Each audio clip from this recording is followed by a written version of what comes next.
போன வருஷம் வந்து நாங்கள் கலந்துக்கிட்டோம் அம்னியாவர ஜல்லிக்கட்டில். ஆனால் போன வட்டமே எங்களுக்கு டோக்கன் வர ரொம்ப கஷ்டமா இருந்துச்சு. கலெக்டர் ஐயாட்ட சொல்லி அவங்க எங்களுக்கு போட்டு கொடுத்தாங்க. ஆனால் இந்த வட்டமே நாங்கள் கலெக்டர் ஐயாவுக்கு கலெக்டர் அம்மா பார்க்க வெள்ளிக்காம போனோம். 5 மணி நேரம் நின்று கொடுத்தோம். அப்பயுமே எங்களை எதுவுமே சொல்லலை. போட்டு விட்றேன் போங்க தான் சொன்னாங்க. ஆனால் போட்டே இல்லை. உள்ளூர் மாட்டுக்கு 3/4 பேத்துக்கு வரவே இல்லை. போட்டு விட்றேன்ப்பா நீங்க போங்கப்பா வீட்டுக்குன்னு சொல்லி அனுப்பிச்சு விட்டாங்க. 6400 சில்லற போயிருச்சு. 6000 சில்லற போயிருச்சு.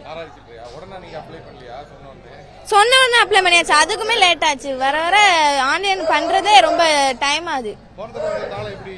நல்லா நின்று விளையாண்டுச்சு. நியூஸ் எல்லாம் போட்டுட்டாங்க.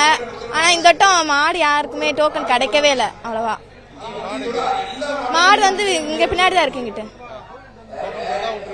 டோக்கன் கொடுத்தா ரெடியா நாங்க 2 மாடு வச்சுக்கோ உள்ள இறக்கிடுவோம். ஆனா டோக்கன் யாரும் இங்க குடுக்கற மாதிரி தெரியல.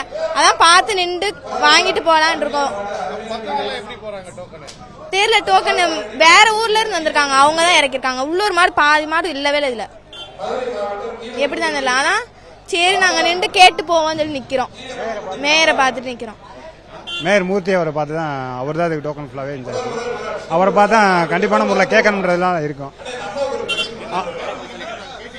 இன்னும் வரல சார். மேயர் மூர்த்தி உள்ளே இருக்காரு. அவர் எப்படி வெளியே வருவார் அவருக்காண்டி தான் நாங்கள் வெயிட் பண்ணிட்டு இருக்கோம்.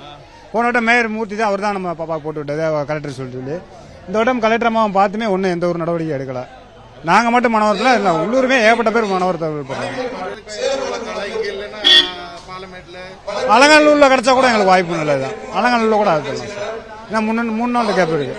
அலங்காநல்லூர் கூட எங்கள் டோக்கன் அடிச்சுனா கூட நாங்கள் ஊற்றுவோம் சார். பதிவு இல்லை. ஒரு இடம் தான் சார். அதாவது ஒரு மாட்டுக்கு வந்து ஒரு இடம் தான் வெளியே வர பதிவு முடியாது. டோக்கன் கிடைச்சா அதுக்கு மாரி பெரியவங்க ரெக்கமெண்டேஷன் பண்ணாதான் கிடையாது. செய்திகளை உடனுக்குடனும் துல்லியமாகவும் தெரிந்து கொள்ள சப்ஸ்கிரைப் பண்ணுங்க.